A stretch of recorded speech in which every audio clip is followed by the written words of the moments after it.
Guys, അപ്പോൾ നമ്മൾ വീണ്ടും ഒരു നാട്ടിൽ പോകുന്ന വ്ളോഗായിട്ടാണ് എത്തിയിരിക്കുന്നത്. അപ്പോൾ ഞാൻ ഇങ്ങോട്ട് എത്തിയിരിക്കുന്നത് കെമ്പഗോഡ ഇൻ്റർനാഷണൽ എയർപോർട്ടിലാണ്. ഇവിടെ ചെന്നപ്പോഴാണ് അറിഞ്ഞത് നമ്മുടെ ഫ്ലൈറ്റ് കുറച്ച് ഡിലേ ആണെന്നുള്ള കാര്യം. അപ്പോൾ ഞാൻ മറ്റേ 2 എറ്റർണിറ്റി ലേറ്റർ ഒക്കെ ഇടണമെന്ന് വിചാരിച്ചപ്പോഴാണ് നമുക്ക് പോകാനുള്ള വണ്ടി വന്നത്. അങ്ങനെ ഞങ്ങൾക്ക് കയറാനുള്ള ഫ്ലൈറ്റ് കയറി ഇരിപ്പായി.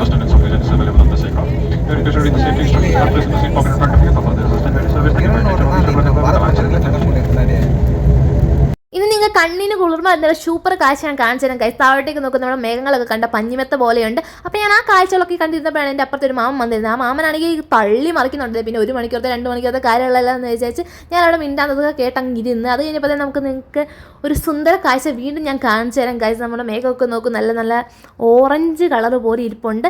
അത് കഴിഞ്ഞപ്പോഴത്തേക്ക് നമുക്ക് നമ്മുടെ നാട്ടിലെത്തിയിട്ടുണ്ട് ഗൈസ്. കൊച്ചിയിലെത്തി കഴിഞ്ഞപ്പോഴത്തേക്ക് ഇവിടുന്നും പിന്നെ ഞാൻ കുറച്ച് നേരം പോസ്റ്റ് ആയ ഗൈസ്. എന്നെ വിളിക്കാൻ കുറച്ച് താമസിച്ചു. അല്ലെങ്കിൽ നമ്മൾ വന്നതിൻ്റെ ഉദ്ദേശം എന്താണെന്നുള്ള കാര്യം നമ്മൾ വരുന്ന വീഡിയോകളിൽ പറയാം ഗൈസ്. അപ്പോൾ നമ്മളെ വിളിക്കാൻ ആൾക്കാരൊക്കെ വന്നിട്ടുണ്ട്. അപ്പോൾ ഇന്നത്തെ വീഡിയോ ഇത്രേ ഉള്ളൂ. Okay, bye guys.